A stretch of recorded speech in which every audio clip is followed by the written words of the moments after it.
For most passengers, long-haul flights are a matter of endurance, aided by a few drinks, in-flight entertainment, and trying to get some sleep between meal services. It's an entirely different matter for the people flying the plane, as there are still plenty of things to do even after takeoff.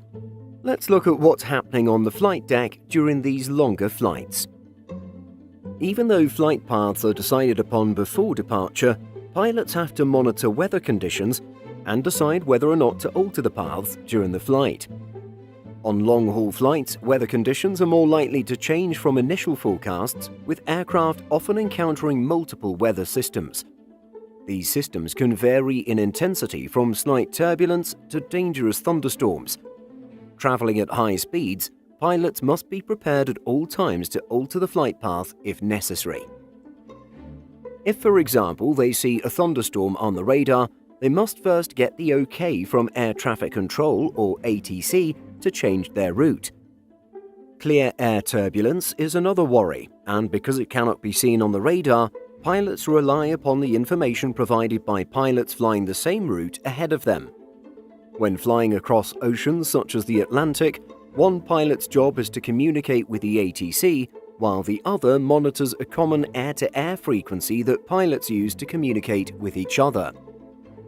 The entire time a flight is in the air, the pilots monitor all kinds of gauges to ensure that the plane performs how it is supposed to. Making sure that the temperature of the fuel is not too cold is another thing pilots must monitor. If the fuel cools down too much, its flow can be restricted due to waxing. If this happens, pilots can rectify the situation by descending or by increasing the aircraft speed and thus its skin temperature.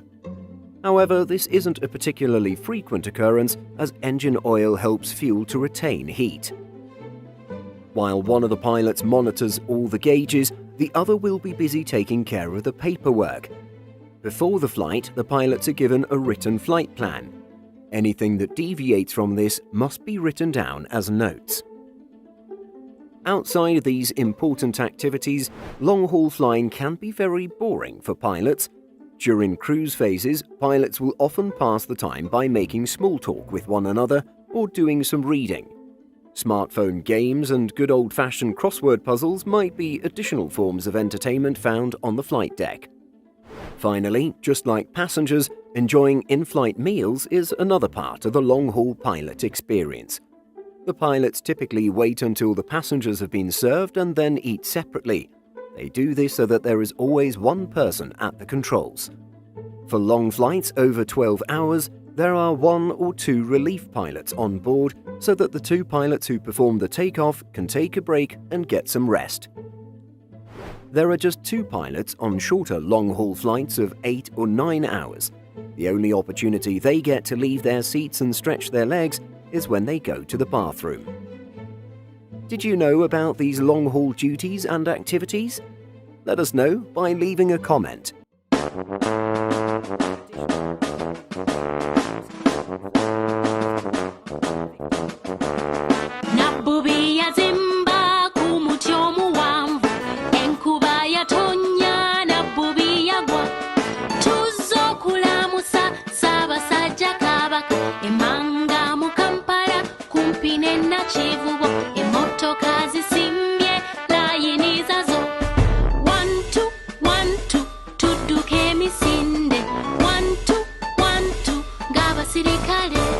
Musajja mugowa simbule ekiziyiza wezu nga twejjaawo.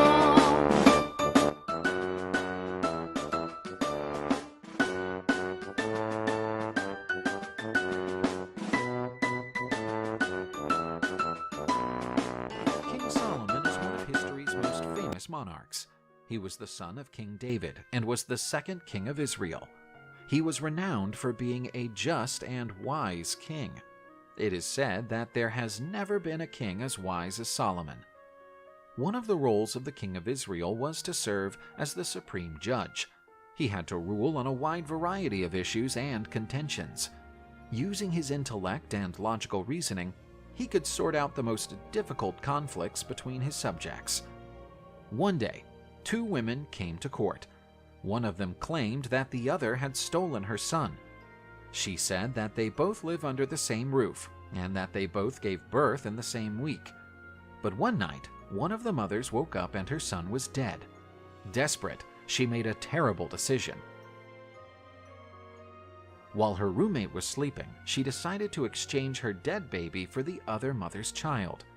In front of the king, the other mother claimed that everything that woman said was a lie and that she only wanted to steal her child. In a decision that surprised everyone, Solomon ordered his guards to take the baby and cut him in half. That way, they would both get their respective half. The guard raised his sword. Right before the blow that would split the child, one of the mothers knelt at Solomon's feet. She pleaded not to kill the baby and to give it to the other woman, who seemed not to care about the child's safety. Solomon clearly understood who the real mother was. Accordingly, the child was handed over to her. This famous event showed the people of Israel how great the king was, for he had God's wisdom.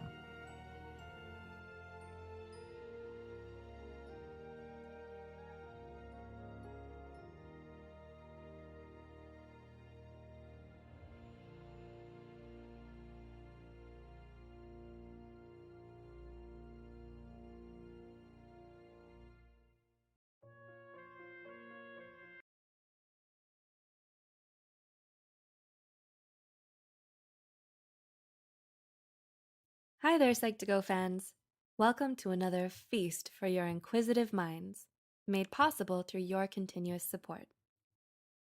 Do you ever wonder why each person reacts differently to a similar situation? Or why each person's approach to problem solving is unique? People operate on emotions by varying degrees. Some are slaves to their spontaneous emotions, while others have mastered their control. Having strong emotional maturity is an asset to navigating the ship of life. What exactly is emotional maturity, you ask? Emotional maturity is the ability to clearly understand and manage your emotions. Emotions play a huge part in our everyday interactions, so it follows to say that exercising control over them becomes all the more important for meaningful interactions. Here are 7 signs of emotional maturity. 1. You can put a name to the face of your emotions. If at any given time you can pinpoint the exact emotion you're feeling, congratulations, you have officially entered the realm of emotional maturity. Knowing exactly what it is that you're feeling is the first step to trying to manage your emotions. When you can name them, your emotions get validated. This makes it easier for you to understand your emotional state, and you can then formulate a plan to deal with it.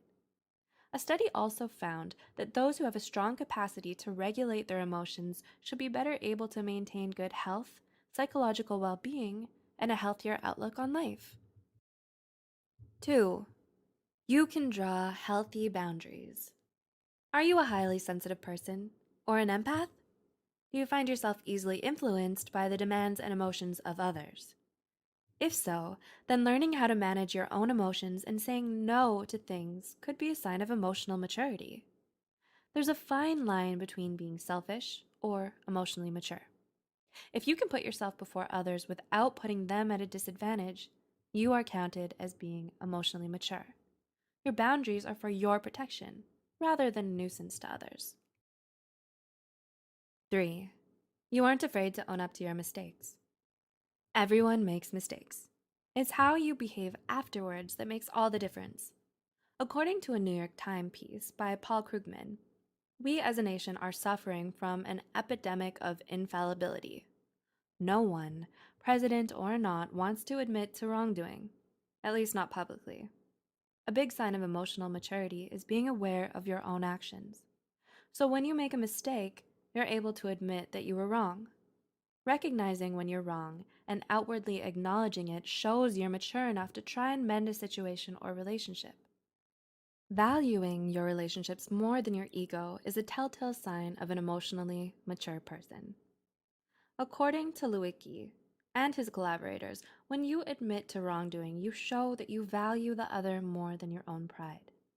And being able to look beyond self-serving motives is something emotional maturity is all about. 4. You think before you leap.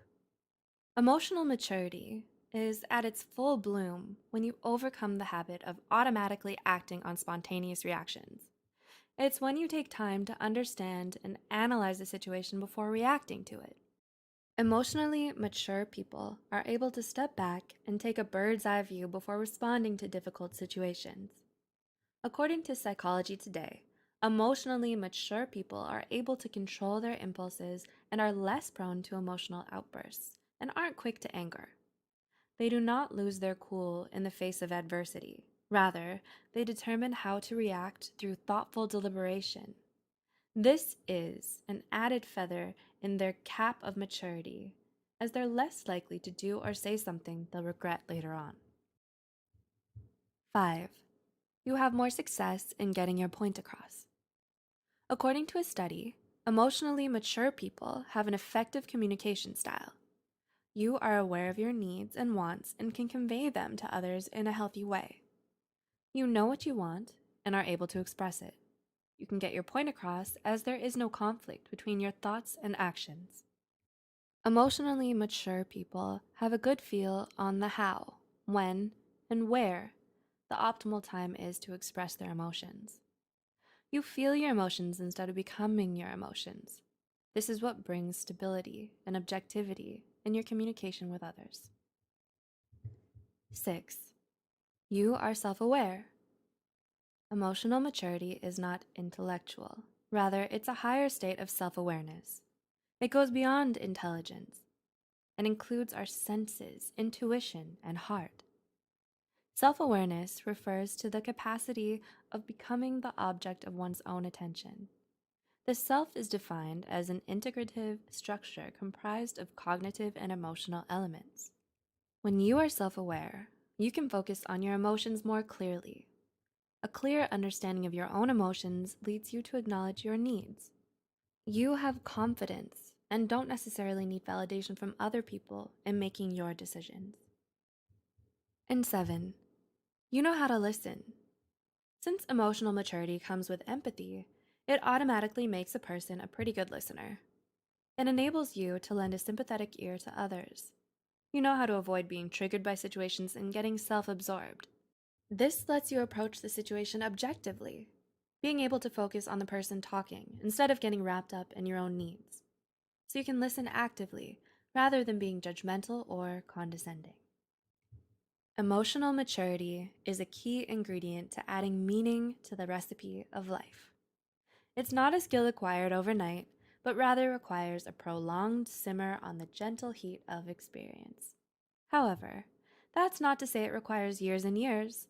With the right kind of positive approach to life, emotional maturity is just around the corner, Amina, which in turn can be effective in Amina, keeping emotional burnout Amina at bay. tole, You can watch our video on Elesiba, 7 signs of emotional burnout. Enaho, Amina tu se Pascalina, Sumawe, Sumawe, Amizongo. Gisman, esi sekele, Ewalazu, Ewalazu, Ewalazu, Pempe, Amina tu. Amina, Amina, Amina tole, Elesiba, Enaho, Amina tu se Pascalina, Sumawe, Sumawe, Amizongo. Gisman, esi sekele, Ewalazu, Ewalazu, Ewalazu, Pempe, Amina tu. Amina, Amina, Amina tole, Elesiba, Enaho.